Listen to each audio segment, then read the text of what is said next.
이 시간 하나님께서 우리에게 주시는 말씀은 구약성경 출애굽기 34장 1절에서 9절 말씀입니다.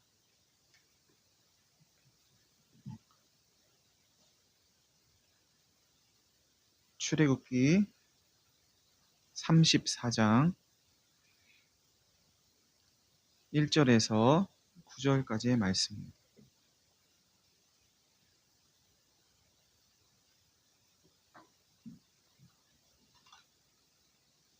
제가 봉독하겠습니다. 여호와께서 모세에게 이르시되 너는 돌판 둘을 처음 것과 같이 다듬어 만들라. 내가 깨뜨린 처음 판에 있던 말을 내가 그 판에 쓰리니 아침까지 준비하고 아침에 시내산에 올라와 산 꼭대기에서 내게 보이되 아무도 너와 함께 오르지 말며 온 산에 아무도 나타나지 못하게 하고 양과 소도 산 앞에서 먹지 못하게 하라. 모세가 돌판 둘을 처음 것과 같이 깎아 만들고 아침에 일찍이 일어나 그 두 돌판을 손에 들고 여호와의 명령대로 시내산에 올라가니 여호와께서 구름 가운데에 강림하사 그와 함께 거기 서서 여호와의 이름을 선포하실세. 여호와께서 그의 앞으로 지나시며 선포하시되 여호와라 여호와라 자비롭고 은혜롭고 노하기를 더디하고 인자와 진실이 많은 하나님이라. 인자를 천대까지 베풀며 악과 과실과 죄를 용서하리라. 그러나 벌을 면제하지는 아니하고 아버지의 악행을 자손 3, 4대까지 보응하리라. 모세가 급히 땅에 엎드려 경배하며 이르되 주여 내가 주께 은총을 입었거든 원하건대 주는 우리와 동행하옵소서. 이는 목이 뻣뻣한 백성이니이다. 우리의 악과 죄를 사하시고 우리를 주의 기업으로 삼으소서.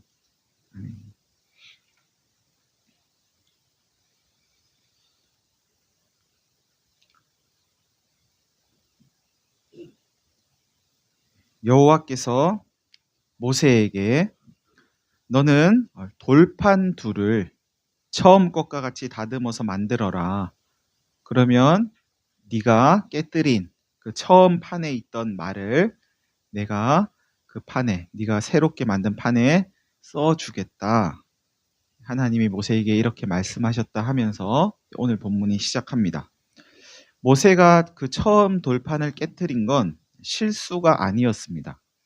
모세는 시내산에 올라 하나님의 계명을 받고 있었는데 40여일이 돼가는데도 모세가 내려오지 않자 이스라엘 백성들은 시내산 아래에서 금으로 송아지 형상을 만들어 그것을 하나님이라 여기면서 경배했습니다.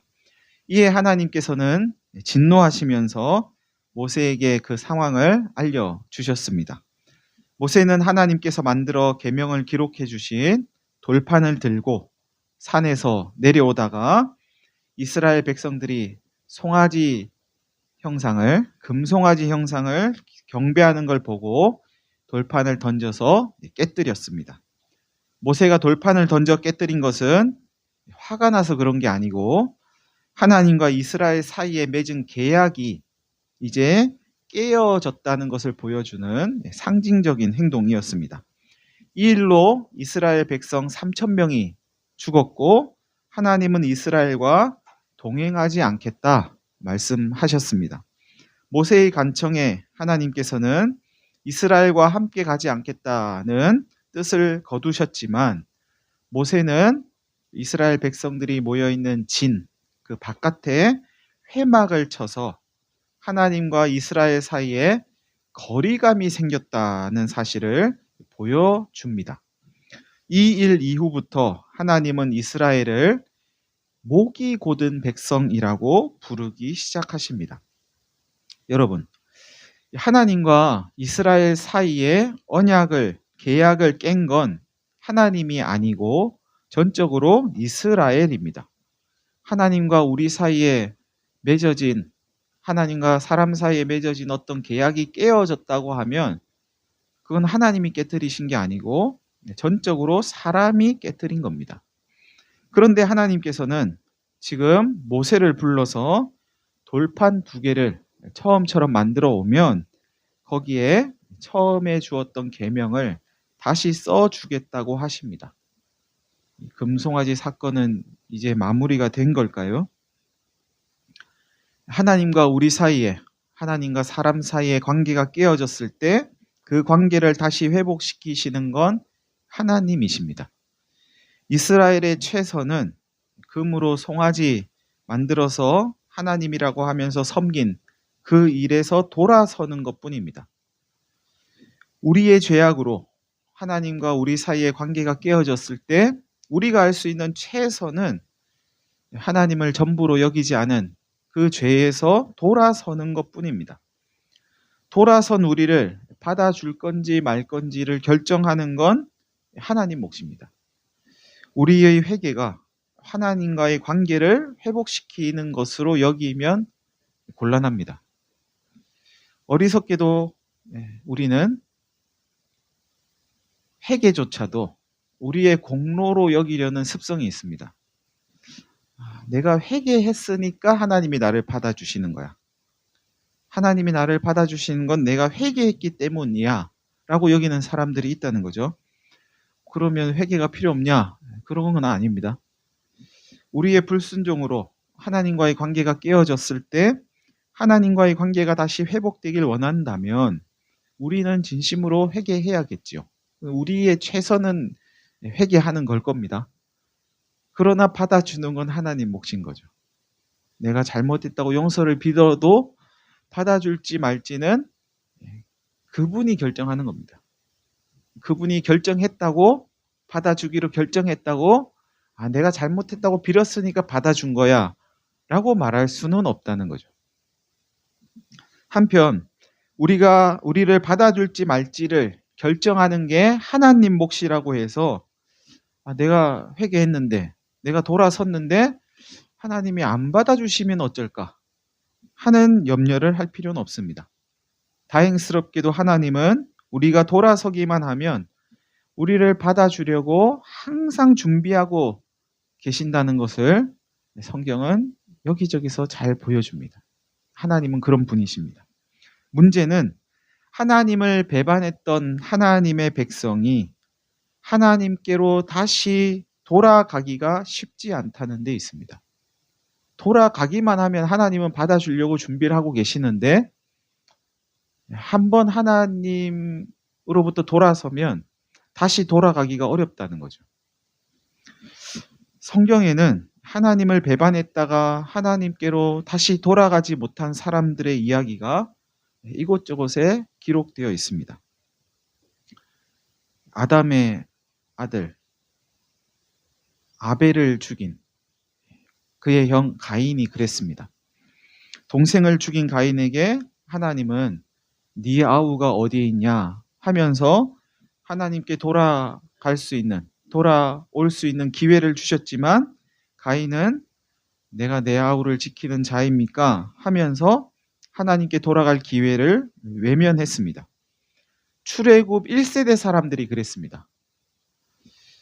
이 애굽에서 탈출해서 나왔던 1세대 사람들, 그들은 하나님 아닌 금송아지 형상을, 또 다른 우상을 하나님이라 여기면서 섬겼고 목이 곧은 백성이라는 소리를 들으면서도 좀처럼 하나님께로 돌아오지 않습니다. 한번 하나님을 떠난 마음이 다시 하나님께로 되돌아가는 것이 얼마나 어려운 일인지 저들의 삶은 잘 보여줍니다. 이스라엘의 초대 왕 사울이 그랬고 하나님의 뜻을 거슬렀던 이스라엘의 여러 왕들이 그랬습니다. 매를 맞고 하나님이 이런저런 일들을 경험하게 해주셔도 좀처럼 안 돌아갑니다. 여러분, 하나님을 한번 떠나면 돌아가는 것은 매우 어렵습니다. 혹 원망할 일이 있으면 하나님 안에서 원망하고, 불평할 일이 있으면 하나님께 불평하더라도 하나님을 떠나시면 안 됩니다. 떠나시면 안 됩니다. 불평과 원망을 하나님께 쏟아내는 것과 하나님을 떠나는 것은 전혀 다른 일입니다. 불만 많은 자식도 자식이지만 아버지를 자식으로 여기지 아버지를 아버지로 여기지 않는 자식은 아버지 입장에서 참 어려운 거죠. 그렇다면 여러분, 하나님을 배반하는 사람이 하나님을 거절하면서까지 따르는 건 무엇일까요? 하나님을 배반하고 무언가 다른 걸 따른다는 거죠. 하나님을 따르지 않고. 무엇이 좋아서 그들은 하나님을 배반하고도 돌아오지 않는 그 길을 계속해서 걸어가는 걸까요? 뭔가 좋으니까 그렇겠죠. 하나님을 거스르는 사람들이 따르는 것은 궁극적으로 자기 자신입니다. 자기 자신을 따르는 게 그렇게 좋아서 하나님께로 돌아오지 않는 겁니다. 사람이 자기 자신을 따른다는 건 자기 자신을 따르는 거예요. 내가 나를 따르는 거죠. 내가 나를 따른다는 건 하나님을 거스르는 건데 그 하나님을 거스르는 게 나 자신에게 있다는 뜻입니다.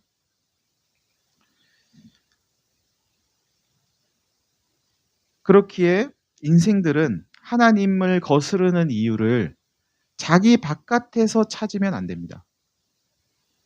근데 많은 사람들이 내가 하나님을 거스르는 이유는 내 바깥에 있는 무엇 때문이라고 핑계를 대곤 합니다.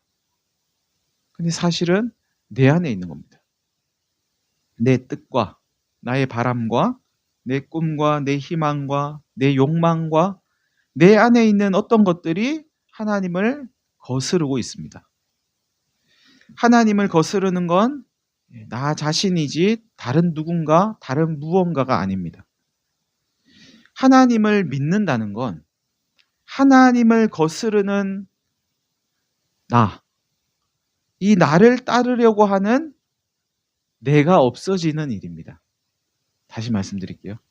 하나님을 믿는다는 건 하나님을 거스르는 나 자신을 따르려고 하는 내가 없어지는 일입니다.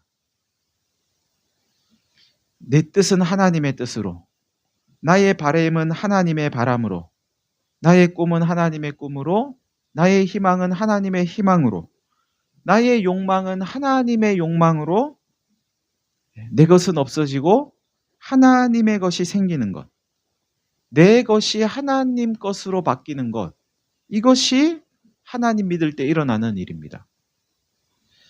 내 것이 나를 살릴 것 같고 내 것이 없어지면 죽을 것 같겠지만 실상은 나를 죽이는 건 나 자신이고 나를 살리는 건 하나님이라고 성경은 말씀합니다. 이것을 예수님은 이렇게 말씀하셨어요. 누구든지 나를 따라오려거든 자기를 부인하고 자기 십자가를 지고 나를 쫓아야 합니다. 여러분, 예수님을 따르려면 자기를 부인해야 한답니다. 내 안에서 끊임없이 솟아나는 내 뜻과 내 바람과 내 욕망을 거절해야 한다는 이야기입니다. 하나님을 믿는다는 건 그것이 비록 십자가를 지는 일이더라도 하기 싫은 일이더라도 하나님이 하라 하시면 하는 거랍니다. 나를 살리는 건 나에게 있지 않고 하나님께 있다는 것을 믿기에 그걸 믿기에 하나님이 무엇을 요구하시든 하나님 말씀하시는 대로 따르는 것, 그것이 하나님 믿는 거랍니다. 우리는 하나님을 믿는 만큼 하나님을 경험하고 하나님을 따르는 만큼 하나님 나라를 살아낼 수 있습니다. 여러분, 자기를 부인하는 일은 그런데 한 번으로 끝나지 않고 평생 지속되는 일입니다. 다르게 이야기하면 예수님을 믿는 일은 예수 믿는 일은 한 번으로 끝나는 게 아니고 평생 동안 계속해서 이어지는 일이라는 말씀입니다. 하루에도 수없이 우리는 나를 따를 것인지 하나님을 따를 것인지 결정해야 하는 상황에 직면합니다. 그렇기에 선줄로 생각하지 말아야 합니다. 나는 이제 충분히 하나님을 믿어. 나는 이제 이 정도면 하나님 믿는 거지. 나는 이제 하나님 믿는 사람이지. 라고 여기는 것이 신앙에서 가장 위험한 일입니다. 하나님 믿는 일에 있어서 충분은 없습니다. 충분해. 나만큼 하나님 믿는 사람이 어디 있어? 나 정도 믿으면 됐지. 충분은 없습니다. 하루하루 순간순간 내 뜻을 거절하고 하나님 뜻을 선택하는 그것이 믿음의 삶을 연속하게 할 뿐입니다. 하나님 선택 못하면 그 순간은 하나님 안 믿고 믿음의 삶을 못 사는 거죠. 점이 안 찍히는 겁니다. 그때는. 그런데 과연 우리에게는 나를 거절하고 하나님을 선택할 힘이 있습니까? 여러분에게는 그럴 힘이 있으십니까? 그럴 힘이 있어서 우리는 내 뜻을 거절하고 하나님의 뜻을 늘 따르고 있습니까? 우리가 하나님을 믿는다 하면서도 기쁨과 평강과 생명을 충분히 누리지 못한다면 그 이유는 나를 거절하고 하나님을 따르는 일에 실패하기 때문이라고 봐야 합니다. 실패가 많으면 하나님이 주시는 기쁨과 평강과 생명을 그만큼 못 누리는 거죠. 하나님 따르는 일에 성공하면 하나님이 주시는 평강을 맛보는 거죠. 내가 얼마나 하나님이 주시는 기쁨과 평강과 생명을 맛보고 있느냐는 내가 얼마나 하나님 따르는 일에 성공하고 있느냐에 따라 달라지겠죠. 하나님은 우리가 우리의 뜻을 거절하고 하나님 따르는 일에 성공할 수 있도록 우리를 우리의 의지에 내버려 두지 않으십니다. 네 의지로 한번 해봐. 이렇게 하지 않으신다는 거죠. 하나님은 너의 의지를 굳세게 해서 너의 뜻 거절하고 하나님 뜻 따라라 하지 않으십니다. 그러면 하나님 믿는 게 굉장히 인간적인 노력이 되겠죠. 굉장히 도덕적이고 윤리적인 일이 될 겁니다. 하나님은 그렇게 하지 않으시고 하나님의 영을 우리 안에 보내셔서 하나님을 따를 수 있게 하십니다. 우리 안에 오시는 하나님의 영은 십자가에 달려 죽었다가 부활하신 예수의 영입니다. 예수는 우리를 정욕과 탐심을 쫓아 살지 않게 하려고 십자가에 달리셨습니다. 예수님은 우리를 죄의 종로를 타지 않게 하려고 십자가에 달리셨습니다. 예수님은 우리를 새로운 생명 가운데 살게 하려고 다시 살아나셨습니다. 그러니 예수의 영이 우리 안에 오시면 어떤 일이 벌어질까요? 예수의 영이 우리 안에 오시면 우리를 우리로 살지 않게 하십니다. 나를 나 자신으로 살지 않게 하십니다.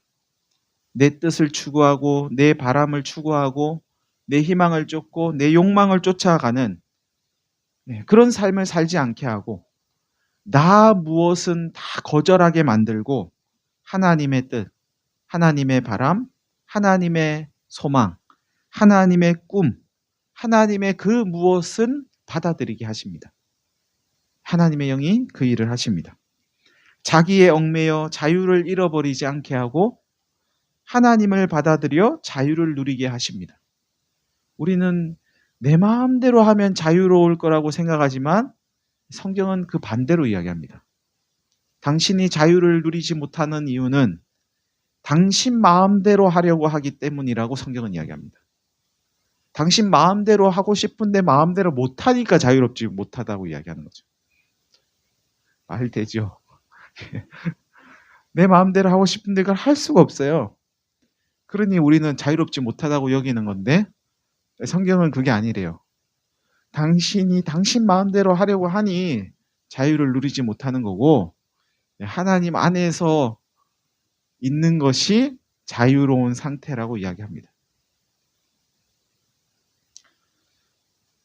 나로 살지 않고 예수로 살게 하는 것, 나로 살지 않고 하나님으로 살게 하는 것, 이것이 하나님의 영이 우리 안에 오셔서 하시는 일이고, 이것이 기독교의 복음입니다.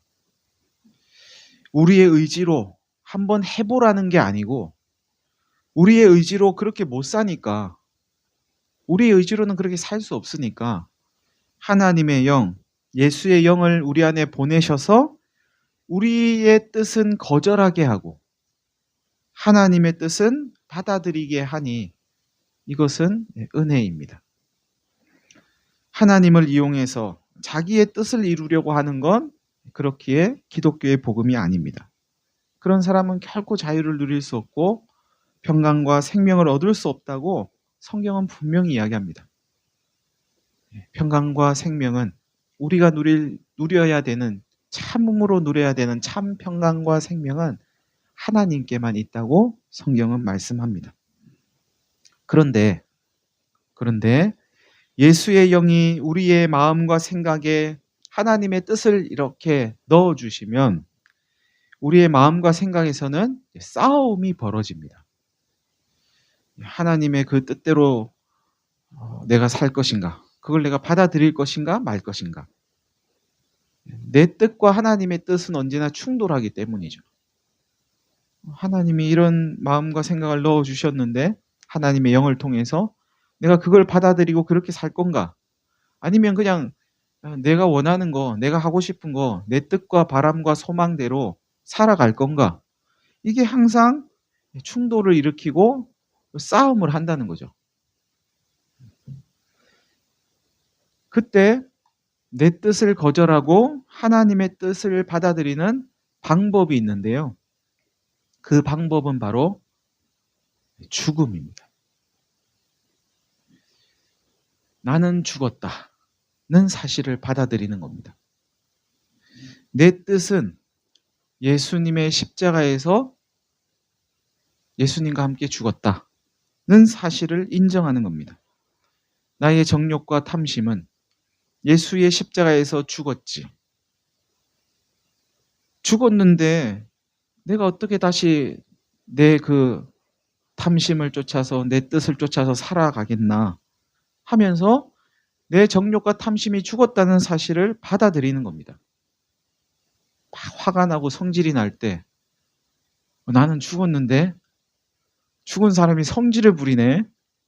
죽은 사람이 화를 내네. 나 죽었잖아. 나 죽은 사람이잖아. 하고 받아들이는 거죠. 받아들여질 때까지, 죽음을 계속 받아들이는 거죠. 그게 인정될 때까지. 나는 안 받아들여지네. 아직도 내가 살아있구나. 살아있는 거죠. 계속 그걸 받아들이는 겁니다. 지금은 또 죽었는데 또 조금 있으면 또 살아나잖아요. 그러면 또 나는 죽은 사람인데, 계속 죽음을 받아들이는 겁니다. 내 뜻이 그렇게 계속 죽으면 하나님의 뜻을 받아들일 수 있게 됩니다. 내 뜻이 죽으면 하나님의 뜻이 살아납니다. 예수의 십자가에서 내가 죽었지. 예수님의 십자가를 우리가 받아들인다는 건 죽음을 받아들이는 겁니다. 성경은 분명히 이야기합니다. 예수와 함께 죽었다고. 예수를 믿는다는 건 예수와 함께 죽는 거라고. 그렇게 죽는 겁니다. 우리 안 죽었잖아요, 진짜. 진짜는 지금 안 죽어 있잖아요. 그런데 죽었다고 받아들이는 거죠. 내가 살아날 때마다, 내 뜻이 살아날 때마다 나는 죽은 사람이야 라고 받아들이는, 그것이 예수를 믿는 과정이고 그게 예수를 믿는 거라고 성경은 말씀합니다. 이걸 한 번 하고 마는 게 아니고 평생 하는 거란 이야기죠. 이러한 씨름, 이러한 싸움을 가리켜서 영적 싸움이라고 합니다. 영적 싸움 저 밖에 어디서 싸우는 게 아니고 여기서 매일같이 일어나는 일입니다. 저는 영적 싸움 없는데요. 둘 중에 하나일 거예요. 완전히 죽어가지고 내가 완전히 하나님의 지배를 받고 있거나 아니면 하나님과 완전히 무관하게 살고 있거나 그러면 싸움이 없을 겁니다. 내가 정말 하나님을 나는 그래도 하나님 믿어 내가 하는 마음이 조금이라도 있으시다면 영적 싸움은 분명히 있을 겁니다. 드물게 있더라도 강도가 약하더라도 싸움은 분명히 있습니다. 우리가 무시하고 넘어가서 없는 것처럼 여겨질지 몰라도 분명히 있습니다. 오늘 하나님께서 모세에게 돌판을 새로 만들어 오면 처음 판에 기록했던 말을 다시 써주겠다고 하시는 건 혹 영적인 싸움에서 우리가 지더라도 패배하더라도 실패하더라도 하나님 선택할 기회를 또다시 주실 것이라는 약속입니다. 그럼 여러분, 하나님은 어떤 분이시기에 하나님 배반한 사람들이라도 하나님 선택할 기회를, 하나님께 돌아올 기회를 또다시 주시는 걸까요? 여러분 같으면 여러분 배반하고 떠난 사람 돌아오면 받아주시겠어요? 받아줄만 하시겠습니까? 얼마나 잘 먹고 잘 사는지 한번 보자. 내가 지켜볼 거야. 그러기가 쉽지 않을까요? 하나님은 기회를 또 다시 주신답니다. 모세는 하나님 명령대로 돌판두를 처음 것과 같이 깎아 만들고 아침 일찍 일어나 그 판을 들고 산에 오릅니다. 여호와께서 구름 가운데 강림하시고 모세와 함께 거기 서서 하나님은 당신의 이름을 선포하십니다. 여호와라 여호와라 자비롭고 은혜롭고 노하기를 더디하고 인자와 진실이 많은 하나님이다. 나는 그런 하나님이다. 하나님이 하나님의 이름을 나타내시는 건 하나님 자신을 드러내는 거라고 지난주에 그렇게 말씀드렸는데요. 하나님이 지금 드러내고 계신 거예요. 하나님은 자비롭고 은혜롭고 노하기를 더디하시는 분이시기에 기회를 또다시 주신답니다. 하나님은 원래 그런 분이래요. 원래 기회를 자꾸 주시는 분이라서 기회를 주신대요. 하나님은 하나님을 배반한 사람이라도 다시금 하나님 선택하고 하나님께 돌아올 기회를 주시는 분이라는 사실을 그림처럼 보여주는 성경의 이야기가 있습니다. 많이 있지만 하나 소개해드리면 신약 성경 누가복음 15장에 기록된 집 나간 둘째 아들을 기다리는 아버지입니다. 탕자의 비유라고 많이 알려져 있지만 이 이야기의 주인공은 탕자가 아니고 기다리시는 아버지예요. 어떤 사람에게 두 아들이 있었는데 어느 날 둘째가 아버지에게 이야기합니다. 아버지 재산 중에서 내게 돌아올 분깃을 내게 주십시오. 이 말은 맞는 것 같은데 별로 맞지 않는 말이에요. 아버지의 재산 중에서 내게 돌아올 분깃 주세요. 원래 내게 돌아올 분깃은 없는 거예요. 그런 거 없어요. 다 아버지 거예요, 그냥. 아버지 마음이에요. 줄지 말지 몰라요. 아버지는 아버지의 살림을 나눠줍니다. 아버지 거 주는 거예요. 이거 네 거니까 너 가져가 이거 아니에요. 성경 보시면 그렇게 돼 있어요. 아버지 거 줍니다. 며칠이 안 돼요. 둘째 아들은 재물을 다 모아가지고 먼 나라에 가서 허랑방탕하게 지냅니다. 그러면서 재산을 다 낭비하게 되죠. 재산이 다 없어진 때 그 나라에는 큰 흉년이 들고 그는 궁핍하게 됩니다. 그는 그 나라 백성 중 한 사람에게 붙어 살게 되는데 그 사람이 이 둘째 아들을 들러 보내서 돼지를 치게 합니다. 아마 이 나라는 이스라엘은 아닌 것 같아요. 이스라엘은 돼지를 치지 않아요. 이방 나라일 거예요. 둘째 아들은 돼지가 먹는 쥐염 열매라도 먹고 배를 채웠으면 하는 마음이 들 만큼 배가 너무 고팠습니다. 그러니까 이 사람이 일은 시키는데 먹을 걸 많이 주지 않았나 봐죠. 않았던 것 같아요. 그러니까 나 저거라도 먹고 싶어. 그러니까 저걸 먹겠다는 게 아니고 돼지 밥을 먹겠다는 게 아니고 그죠? 그거라도 먹고 싶을 만큼 배가 고팠다는 거죠. 그런데 그의 배를 채워주는 사람은 아무도 없었습니다. 그렇다고 그걸 먹을 수는 없는 거예요. 돼지 밥을 먹을 수는 없는 거예요. 그러자 둘째 아들은 스스로 돌이킵니다. 스스로 돌이키는 건 굉장히 기적 중의 기적인 겁니다. 내 아버지에게는 양식이 풍족한 일꾼이 얼마나 많은가.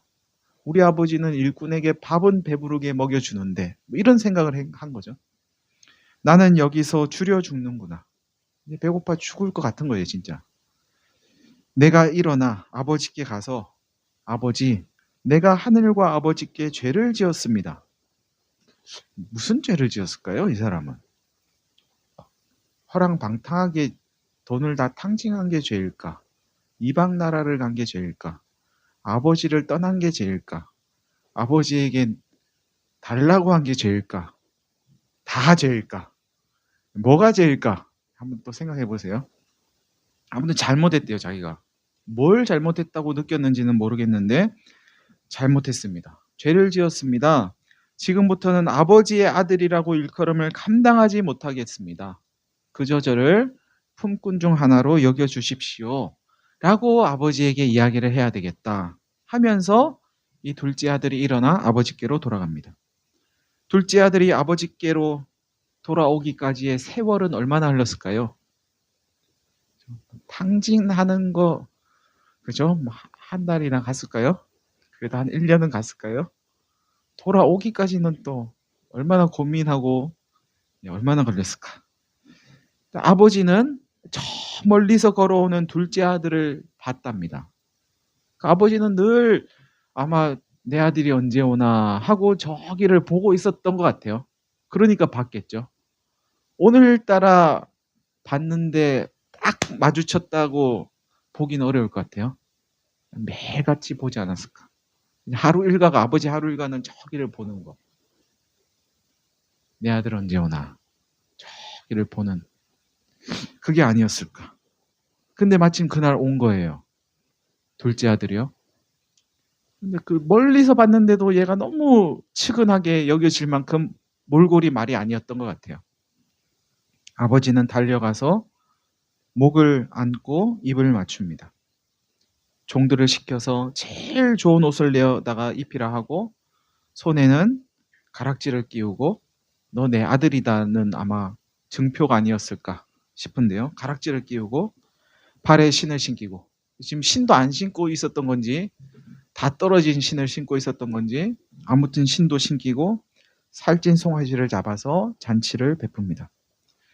아버지는 매일같이 아들 오기를 기다리며 저 대문 밖을 바라보고 있었던 것이 분명합니다. 그러니 아들이 보이자마자 달려갔겠죠. 아들을 기다리는 아버지. 이것이 또다시 선택할 기회를 주시고 돌아올 기회를 주시는 하나님의 모습입니다.